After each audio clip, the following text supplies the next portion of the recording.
Welcome to the Mystery and History channel. Be sure to subscribe and like so you don't miss out on more videos like this one.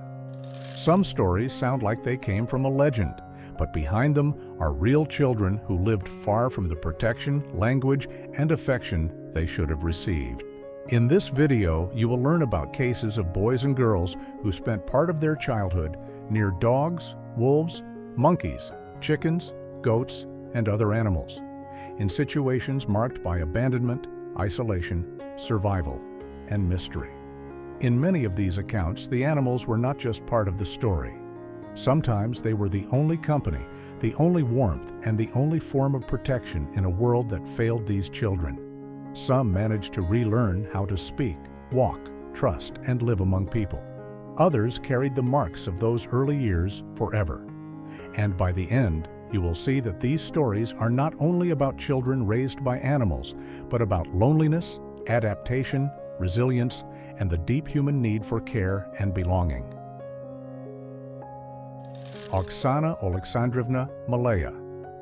Between medical reports and popular mystery, the story of Oxana Alexandrovna Malaya became one of the most cited cases of long-term deprivation of human contact in the late 20th century. Born in 1983 in Soviet Ukraine, she grew up in the village of Novoblahovishchenka in the Kherson region in a family marked by instability and a constant lack of care. According to the most repeated accounts, at age 3, Oksana sought shelter in the family dog kennel and spent the following years with the dogs, receiving warmth, company, and food from them. In 1991, when she was about 7 or 8 years old, neighbors alerted the authorities, who found her with very limited language and habits associated with animals, such as moving on all fours, barking, and sleeping on the floor. Removed from that environment, she was sent to care institutions where she relearned how to walk upright, use utensils, communicate, and take part in daily tasks. Years later, British child psychologist Lynn Fry identified cognitive and learning difficulties, although Oksana understood sentences and showed humor, affection, and interest in people. As an adult, she began living in a therapeutic community in the Odessa region, helping with rural work and animal care. The case is accepted as a real record of long-term lack of care, but the phrase, "lived like the dogs," sums up a story whose early documentation is incomplete and was dramatized by television. Her life drew attention by showing how the lack of language, protection, and human contact in the early years can leave lasting effects without erasing the dignity of the person who went through that experience. Marcos Rodríguez Pantoja. Long before becoming a character in books and films, Marcos Rodríguez Pantoja spent part of his childhood and all of his teenage years with very little human contact in Sierra Morena in southern Spain. Born on June 7, 1946, in Oñora, he lost his mother when he was young and grew up in a family marked by poverty, lack of care, and a hostile home environment after the war. Around age 7, he was handed over to a rural landowner and taken to a valley near Fuencaliente, where he was supposed to help an old shepherd care for goats. When that man disappeared, Marcos remained almost alone in the mountains, keeping only occasional contact with people who collected young goats. According to his testimony, he got close to wolves, ate near them, and learned to recognize their calls, while also imitating the sounds of birds, deer, and other animals. In 1965, at age 19, he was found by the Civil Guard with limited vocabulary, difficulty naming objects, and little understanding of social rules. A priest, nuns, and care institutions tried to teach him how to deal with clothes, money, and utensils, but his reintegration was slow and marked by situations in which other people took advantage of his vulnerability. Between 1975 and 1976, educator Gabriel Janer Manila recorded his account for months and gathered local testimony, concluding that the separation from society was real and that Marcos had practical intelligence. Even so, the idea that he lived as a member of a pack depends mainly on his memories, filtered through time and not on direct observations. His story gained attention through reports and the film Entre Lobos, released in 2010, becoming an important case for discussing language, adaptation, and belonging. Ivan Mishukov. In the middle of the social chaos that marked Russia after the fall of the Soviet Union, Ivan Mishukov found in street dogs the protection he did not receive at home. Born on May 6, 1992, in Roitov near Moscow, he reportedly left home at age 4 because of an unstable family environment and a lack of proper adult care. On the streets, he got food with help from local residents and collected what he could find, saving part of it to offer to a pack. Over time, the animals began to accept him, kept him warm during cold nights, and reacted when strangers tried to come near, giving rise to the version that the boy had become the leader of the group. Police tried to reach him more than once, but he escaped while the dogs made it hard for officers to approach. In 1998, when he was about 6 years old, authorities managed to separate him from the pack by luring the animals with food and sent Ivan to a children's shelter. Because he had spent his earliest years among people, he could still speak, although he showed distrust, defensive behavior, and difficulty accepting rules. There are no detailed medical records available to the public confirming every trait attributed to him by the press, and later versions expanded the most dramatic parts of the story. Even so, the roughly 2 years he spent on the streets and his close relationship with the dogs are treated as well-documented facts. Ivan was able to attend school, spent time in a military institution, and, as an adult, worked in a factory, making his path a rare example of reintegration after a long period without family support. John Ssebunya. The story of John Ssebunya gained international attention as one of the most studied accounts of a child who spent a long period close to wild animals. Born in Uganda in the 1980s, he reportedly left home at age 4 or 5 after witnessing a serious conflict between his parents. Alone in the forest, John said he was accepted by a group of vervet monkeys, which shared food and allowed him to follow their movements. The length of this contact remains uncertain. Some sources suggest between 8 months and 1 year, while academic records mention about 2 years. In 1991, a local woman named Millie found him while gathering firewood and brought together other residents to lead him back to the community, despite the boy's resistance and the animal's agitation. John had little speech, difficulty walking like other children, and habits adapted to life in the forest, requiring constant support. Later, he was taken in by educators Paul and Molly Waswa, who helped him regain language, learn household routines, and build social bonds. Over time, he began playing soccer and joined the Pearl of Africa Children's Choir. In 1999, a BBC documentary brought together specialists and observed that the way he approached monkeys was consistent with behaviors learned among primates, although that did not prove every memory. Because of this, researchers consider it plausible that John lived near the vervets and learned from them, but they treat the phrase "raised by monkeys" as a simplification of a life shaped by lack of protection, adaptation, and rebuilding. Sujit Kumar. In a rural area of Fiji, the story of Sujit Kumar began not as an adventure among animals, but as a serious case of lack of proper care. As a child in the early 1970s, he showed behavior and communication difficulties that his family did not understand, spending long periods in a fenced area with chickens near Nausori. After he lost his parents, he was left in the care of his grandparents, but the lack of contact continued until around age 8, he was found alone on a road and taken in by social services. Sujit did not speak, crouched as if perched, scratched at the ground, touched food with his mouth, and made sounds similar to birds. Taken to the Samabula Old People's Home in Suva, he did not receive a proper rehabilitation program and spent about 22 years with his movement restricted in bed because he was considered hard to control. On November 28, 2002, Australian businesswoman Elizabeth Clayton met him and began seeking more humane care for him. Neurological evaluations identified epilepsy and a brain slightly smaller than average, without making clear how much of his condition existed before that period. With support from the Happy Home Trust, he learned to stand, walk better, accept human contact, and communicate needs through gestures, although he did not develop spoken language. His year of birth and the exact time he spent in the chicken coop vary because there are almost no official records from his childhood. Because of this, the nickname Chicken Boy describes behaviors learned during deprivation of social contact, not a child literally raised by birds, and his life exposes the lasting effects of lacking language, interaction, and treatment. Dina Sanichar. Between missionary documents and versions expanded by the press, Dina Sanichar became one of the best-known cases of a child with very limited human contact in the 19th century.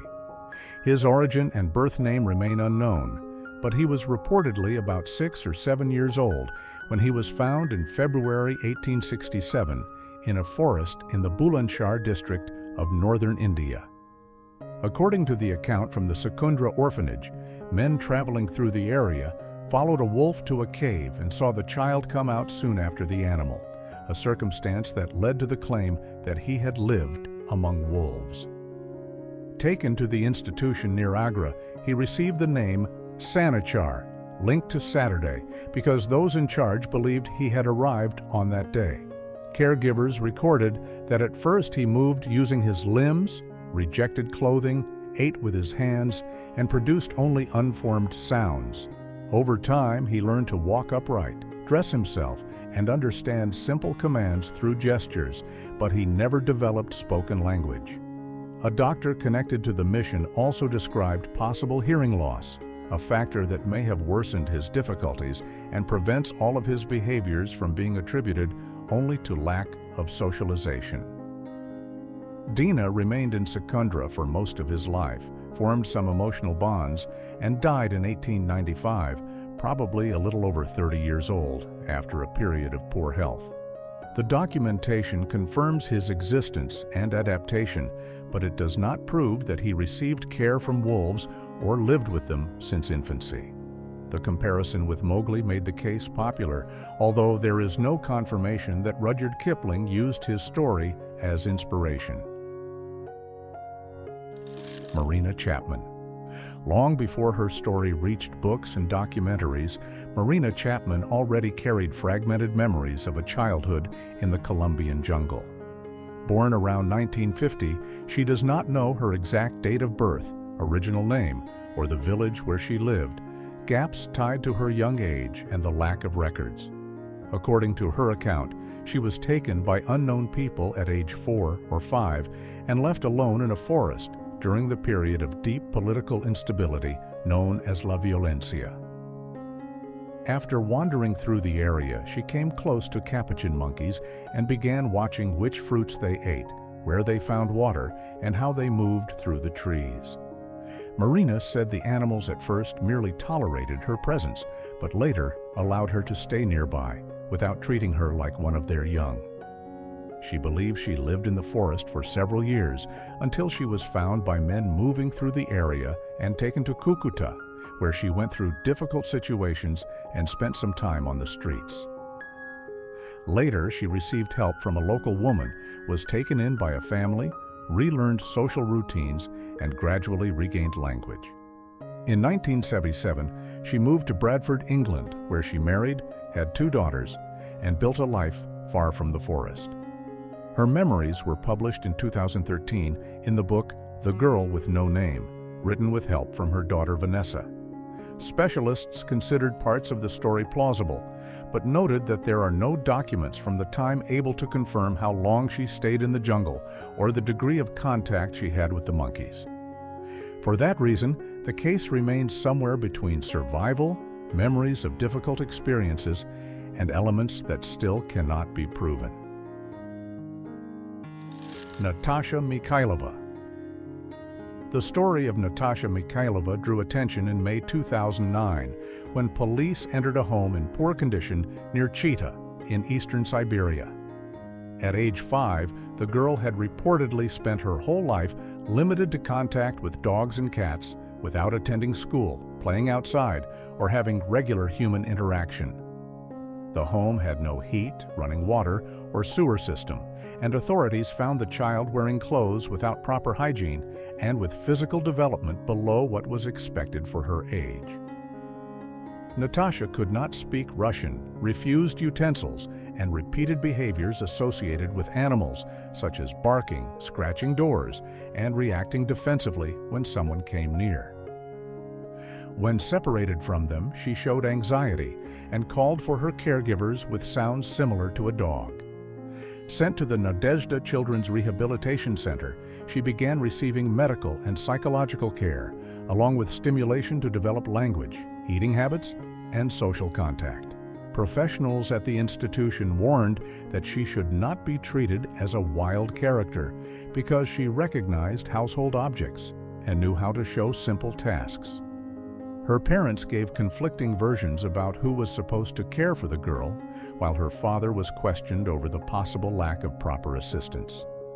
Although the press called her the dog girl, there is no evidence that the animals intentionally raised her. The records show a serious case of deprivation of contact inside a human home. Because little later information was released, her story remains known mainly through the care she received and the warning it raised about the importance of child protection. Andrei Tolstyk. In an isolated village in the Altai territory of southern Siberia, Andrei Tolstyk grew up with almost no human contact and found company mostly in the family guard dog. He was about 7 years old when social worker Olga Reiter found him in July 2004 on the outskirts of Bespalovskoye, after noticing that he was not enrolled in school. Andrei lived in a poor cabin with his father, Vladimir, who had suffered a stroke and could not give his son the care he needed. His mother, Yulia, formerly had custody of him, but appeared only occasionally, leaving him in a long-term situation without proper support. The boy had hearing and speech difficulties, spent much of the day in the yard with a dog named Dick, and had never developed functional language. When he was taken in, he moved on all fours, reacted with his mouth when he felt threatened, smelled food, and showed fear of people. In August, he was transferred to a boarding school for children with hearing loss, located hundreds of miles from the village. With daily activities, he learned to walk upright, use a spoon, make his bed, play with a ball, and communicate through gestures. Months later, professionals reported that he was beginning to pronounce words and recognize letters, showing an ability to learn. The phrase "raised by a dog" simplified the story because Andrei remained near his father and a human home. Even so, the animal seems to have been his most constant bond. The case drew attention because it revealed the consequences of lack of support, an untreated hearing condition, and a childhood with very little human interaction. Amala and Kamala. Between late documents and questions that were never resolved, Amala and Kamala became the most famous wolf girls of the 20th century. Reverend Joseph Amrito Lal Singh claimed to have found them on October 9, 1920, in a wolf den near Godamuri in the Midnapore region, then part of British India. According to his account, Kamala was about 8 years old and Amala about 18 months old, although there were no records of their relationship, origin, or earlier names. In the orphanage run by Singh, they reportedly walked on their hands and feet, rejected clothes, avoided people, and made sounds compared to howls. Amala died on September 21, 1921, while Kamala remained at the institution and, according to the caregiver, learned to walk upright, understand orders, and pronounce a few words. Kamala's death on November 14, 1929, ended the follow-up later presented as a study of language and development. The story gained authority when Singh's supposed diary was published in 1942 and used by psychologists interested in the relationship between nature and nurture.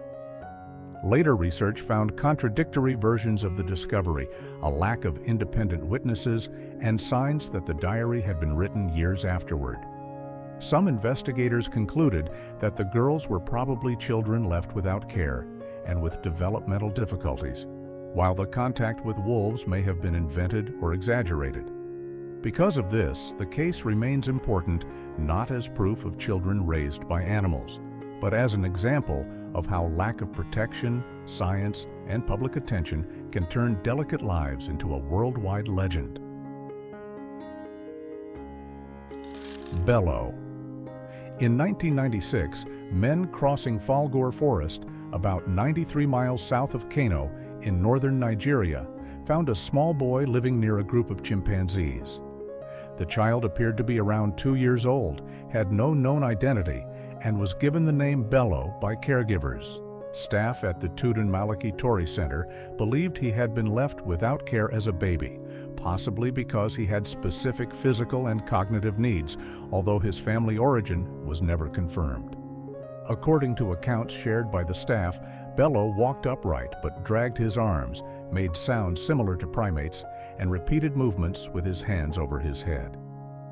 In the first years at the institution, he showed great restlessness at night, moved around the dormitory, and had difficulty living with the other children. With regular food, routine, and care, he gradually became calmer and began to better accept the presence of caregivers, but he did not develop spoken language. The claim that he had lived 18 months with chimpanzees came from shelter staff and reports published in 2002, 6 years after he was found. There are no public medical records, photographs from that moment, or independent observations proving that the animals truly gave him food and protection. Bello remained at the Kano Center until he died in 2005, still young. His case drew worldwide attention, but it should be presented as a story of lack of protection and possible contact with primates, not as a fully proven case of animal adoption. Traian Kelderar. Traian Kelderar became known as the Dog Boy of Romania after he was found in 2002, at age 7, living alone in a rural area near the Transylvanian mountains. His childhood took place in a family environment marked by serious conflict, and his mother, Lena, left the home to escape that situation. Sometime later, the boy also left family life. For about 3 years, Traian lived without regular adult care, taking shelter in a cardboard box and staying close to abandoned dogs, which may have offered him protection and warmth. He was found by Manolescu Iwan, who was crossing the area after his car had problems, and he arrived at the hospital in fragile medical condition. Although he was 7 years old, his size was compared to that of a child of about 3, the result of low weight, injuries that required treatment, poor circulation, and a disorder linked to vitamin D deficiency. In his first days under medical care, he avoided beds, preferred sleeping under them, and showed constant concern about food, signs of a long period of insecurity. The press quickly presented him as a Romanian Mowgli, but there was never proof that the dogs actually cared for him or provided food. It is more accurate to say that he lived near them while searching for ways to survive. After reuniting with his mother, Traian was placed in his grandfather's care and began a gradual process of reintegration. In 2007, it was reported that he attended 3rd grade, spoke, and showed good adaptation, turning his case into a story not only of lack of care, but also of recovery. Sasha Trushin. In 2012, the case of Sasha Trushin revealed a childhood spent almost entirely in a small room also used as a shelter for goats in the city of Shakhty, in the Rostov region of southern Russia. The boy was only 2 years old when social workers arrived at the property and found him with insufficient clothing in a cold, poorly cleaned environment with very limited structure. According to those responsible for his care, Sasha played and slept beside 2 goats named Zorka and Borka, while his mother, Marina, kept very little human contact with him.